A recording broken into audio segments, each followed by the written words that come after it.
నమస్కారం. ఆ వీడియోలో ఉన్న ఆ మహిళను నేను రైల్వే కోడూరులో గవర్నమెంట్ జాబ్ చేస్తూ ఉంటాను.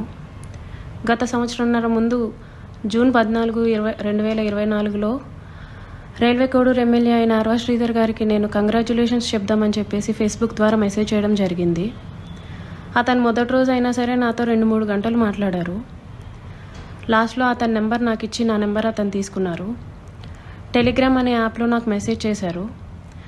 నా గురించి అంతా తెలుసుకుంటూ వచ్చారు. అంటే నువ్వేం చేస్తూ ఉంటావు, ఎక్కడ ఉంటావు, నీకు పెళ్ళయిందా, నీ భర్త ఏం చేస్తాడు, పిల్లలు ఉన్నారా, ఇదంతా తెలుసుకుంటూ వచ్చారు.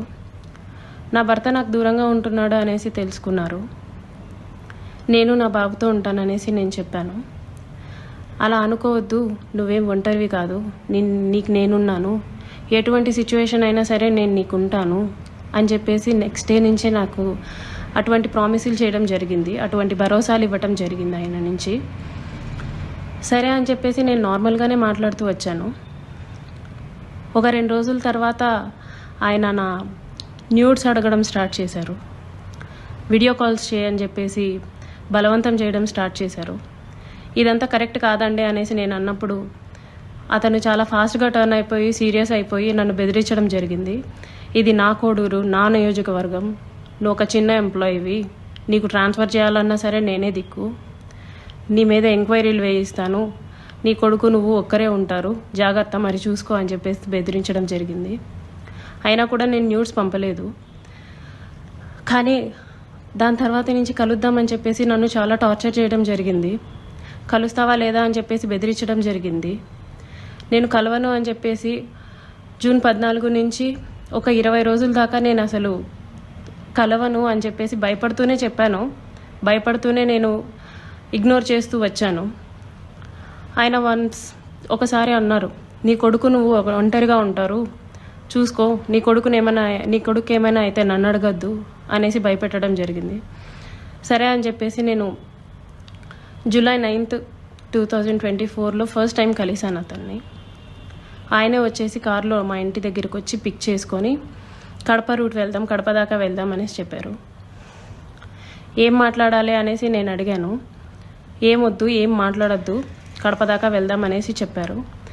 కడప దాకా వెళ్లకుండానే రాజంపేట దగ్గర ఏదో పల్లె దగ్గర ఆపేశారు. మొత్తం డార్క్గా ఉంది ప్లేస్. ఎందుకండి ఆపారు అనేసరికి నాకు నువ్వు సెక్షువల్గా కావాలి అనేసి అడిగారు. లేదండి, నేను సెక్షువల్గా కుదరదు, నేను అలాంటి దాన్ని కాదు అనేసి చెప్పాను. నేను అలా చెప్పేలోపే నా ప్రైవేట్ పార్ట్స్ని టచ్ చేయటం, నన్ను బలవంతంగా దగ్గరికి తీసుకోవడం లాంటివి జరిగాయి. నేను కార్ డోర్ ఓపెన్ చేయడానికి ట్రై చేశాను. అతను నా జుట్టు పట్టుకొని వెనక్కి లాగేసి నన్ను గట్టిగా కొట్టారు. 2-3 సార్లు కొట్టారు. చాలా గట్టిగా కొట్టి కార్ సీట్ని అడ్జస్ట్ చేసేసి నా మీదకి వచ్చేసి నన్ను చాలా బలవంతంగా రేప్ చేయడం జరిగింది. నేను అరవడానికి ట్రై చేస్తుంటే నన్ను చాలా గట్టిగానే కొడుతూ వచ్చారు. అలా నా మీద ఫస్ట్ అటెంప్ట్ జరిగింది. నన్ను ఇంటి దగ్గర డ్రాప్ చేసి నేను దిగుతున్న టైంలో, నువ్వు ఈ విషయం ఎవరికైనా చెప్పినా సరే నువ్వు కొలాప్స్ అయిపోతావు, నీ ఫ్యామిలీ కొలాప్స్ అయిపోతుంది, స్పాయిల్ చేసిస్తాను అని చెప్పేసి నాకు చెప్పడం జరిగింది. నేను ఆ భయంతో ఇంటికి వెళ్ళిపోయాను. నేను మా బాబే ఉంటాము. నెక్స్ట్ డే కూడా ఆయన కలుద్దాం, మాట్లాడాలి అని చెప్పేసి బెదిరిస్తూ వచ్చారు. అలా నాకు ఆగస్ట్ ఎండింగ్లో నా ఫస్ట్ ప్రెగ్నెన్సీ అతని వల్ల వచ్చింది. ఈ విషయం నేను అతనికి చెప్పాను. చెప్తే అబార్షన్ చేయించుకో వెంటనే అనేసి అన్నారు. నేను అబార్షన్ చేయించుకోవట్లేదు, నీ వల్ల నాకు ఇంత జరిగింది, నేను అబార్షన్ చేయించుకోవట్లేదు అంటే అప్పటికి నన్ను బెదిరించారు. నువ్వు అబార్షన్ చేయించుకుంటే నువ్వు బ్రతుకుతావు, నీ ఫ్యామిలీ బాగుంటుంది, నీ ఉద్యోగం బాగుంటుంది, లేకపోతే నా గురించి నీకు తెలుసు అని చెప్పేసి చెప్పడం జరిగింది. నేను అబార్షన్ చేయించుకోను, ఎట్టి పరిస్థితుల్లో అబార్షన్ చేయించుకోను అనేసి నేను వాదించాను. ఒక 2-3 సార్లు 2-3 రోజులు నన్ను బాగా బెదిరించి తర్వాత అష్యూరెన్స్ ఇచ్చారు. సరే, నీ భర్తకి నువ్వు విడాకులు ఇచ్చేసి నేను నిన్ను పెళ్లి చేసుకుంటాను, మీరు ఎలాగా దూరంగానే కదా ఉంటారు, నేను నిన్ను పెళ్లి చేసుకుంటాను, నీ భర్తకి నువ్వు విడాకులు ఇచ్చేసి అనేసి అన్నారు. అప్పటికి నేను ఒప్పుకోలేదు. అబార్షన్ చేయించుకో, ఇది అయితే ఫస్ట్ అబార్షన్ చేయించుకో అని చెప్పి నమ్మించడానికి నేను నిన్ను పెళ్లి చేసుకుంటాను అనేసి నాకు చెప్పారు. నేను చాలా రోజులు చేయించుకోలేదు. అలా ఒక 2 months నాకు ప్రెగ్నెన్సీ ఉంది.